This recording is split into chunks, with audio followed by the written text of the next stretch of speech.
Hello and welcome to TVP World. My name is Diana Skaya and you're watching Break the Fake. On the eve of the 2026 Paralympic Games, the organizers made a decision that has already caused a wave of outrage. The Ukrainian team was banned from wearing uniforms showcasing a map of Ukraine. The reason is allegedly political subtext. The uniforms in question depict Ukraine within its internationally recognized borders of 1991, the same borders that are officially recognized by the entire world, including by international sports organizations. Now, this raises a very logical question. Since when did geography become a political statement?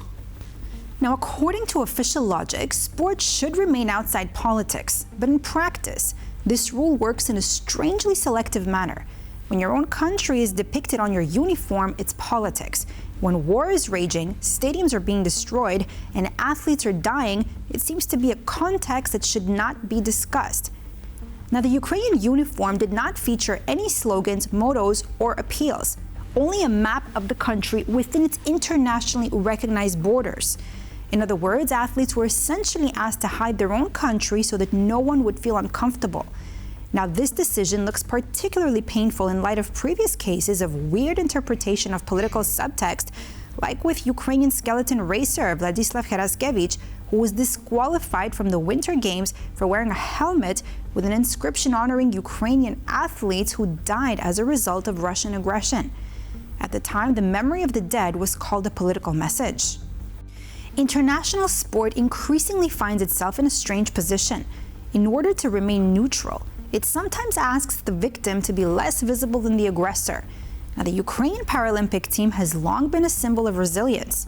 At the previous Winter Paralympics, Ukraine took second place in the medal count, a result achieved at a time when a full-scale war was raging at home.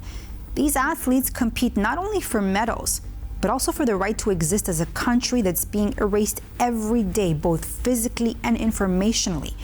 After all, the map of Ukraine is not a political gesture, it's a fact. Bullets on the front line, bots on your timeline. Russia is running a large-scale disinformation campaign on TikTok using AI to create fake videos that look like official messages from Ukraine's military. Now, on the surface, everything looks convincing. The format, the serious voice, the military backdrop, the alarming tone. But behind these videos, there's often no real person at all, just an algorithm and a script designed for an information operation. Якщо вже зараз до нас таке ставлення, то що буде після? Демобілізують і йди собі. А ти з контузією, без ноги, без роботи, ні виплат, ні будинку більше нема. От і навіщо ми тоді тут? Щоб красиво вмерти? Якось не хочу. Яке майбутнє в цій країні? Дітей питають, ким вони хочуть стати. Вони кажуть, військовими, щоб захищати. Діти не мають мріяти про війну, вони мають мріяти про мирне життя. Але поки тут така влада, мирного життя не буде. Слухайте, люди, я серйозно кажу, якщо за півроку нічого не зміниться, тікайте. Тікайте всі, хто може. Кидайте хати, городи, корів, все кидайте. Життя дорожче. Бо ця влада доведе нас до того, що нікого не залишиться. Врятуйте себе і дітей. Іншого виходу нема. Looks real? Well, it isn't. How does the scheme work? The mechanism is quite simple and psychologically precise. First, brand new anonymous accounts appear with no history, no followers, and no bio. They flood TikTok with videos of supposed Ukrainian soldiers allegedly urging viewers to subscribe to get the truth from the front lines or promising news that you won't see anywhere else. Now, this is a classic emotional trap, exactly just what we saw right here. Now, TikTok algorithms love drama and audiences crave insider access. The account grows fast, then the real play begins. Suddenly, coordinated videos push identical messages about, quote, disaster on the front lines, command abandoning the troops, and everything being hopeless. The wording mirrors Russian propaganda almost verbatim, repeating long-standing narratives designed to portray Ukraine as collapsing from within. Now, Russian information operations are increasingly shifting into the realm of artificial intelligence.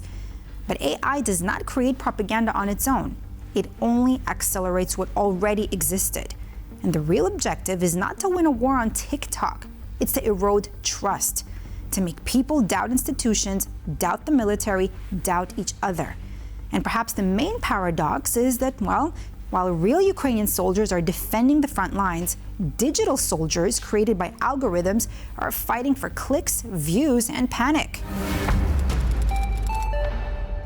Russian General Apti Alaudinov didn't just make a political statement. He called Donald Trump the antichrist and declared he is ready to personally go to war on Iran's side. According to him, Russia must support its ally, and he would stand alongside Iranian troops against what he describes as the army of the antichrist Dajjal. Что бы ни происходило, конечно, мы должны для себя понимать, что мы должны поддерживать своего союзника. И, конечно, будь моя воля, я бы им продал бы, передал бы, наверное, все виды вооружения, которые только у меня есть. Почему бы нет? Нас уже 4 года убивают американские ракеты, американское оружие, европейское оружие. На нас испытывают все, что было у этого блока НАТО, и израильское в том числе. Почему бы нет? Надо дать Ирану все, что мы можем дать, поддержать его в чем только можно поддержать. И если было бы на то решение руководства страны, абсолютно спокойно, хоть сегодня даже я готов, как говорится, поехать и встать для того, чтобы помочь им отразить наземное, как говорится, продвижение войск, этого войска антихриста Даджаля. Now, the statement of readiness to support Iran reflects a broader trend. Moscow is increasingly demonstrating its alliance with states that are in confrontation with the West. Now, for Russia, Iran is not only a partner in the military technical sphere, but it's also a symbol of an alternative geopolitical bloc. However, the general's public appeals look more like an informational signal than a real military plan. There's a huge difference between television rhetoric and actually sending generals to the front.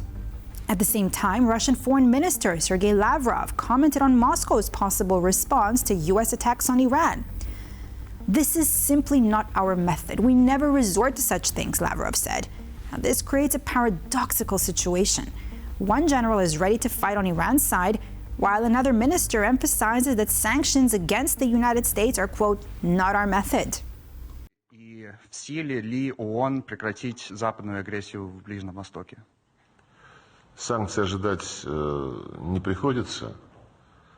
Односторонние санкции никто, насколько я могу судить, против Соединенных Штатов не ведет. Мы, как Российская Федерация, в принципе не являемся сторонниками методов, которые подрывают международные экономические и прочие отношения, вопреки уставу Организации Объединенных Наций. Это просто не наш метод. Мы никогда к таким вещам не прибегаем. Но что касается остальных, я просто не вижу интереса использовать этот ресурс, к которому прибегает исключительно сам Запад, прежде всего Соединенные Штаты, но в последнее время все больше и больше Европейский Союз. And despite all the grand declarations, Russia has been locked in a grueling war in Ukraine for 4 years, exposing the limits of its resources and the complexity of modern conflict. In this context, talk of new fronts feels more like a bid to sway public opinion than a real strategy. While the general gears up to fight the Antichrist, the accounting department is still wrestling with the budget deficit. Now, Alaudinov's statement and Lavrov's comment show two sides of Russian public diplomacy, from apocalyptic military fantasies to non-aggressive rhetoric about sanctions. When generals frame international conflicts in end-of-the-world terms, and ministers speak in careful evasions, it reveals less about the outside world and more about a system struggling to explain reality with reason. And that's all for this edition of Break the Fake here on TVP World. I'm Diana Skaya. See you next time.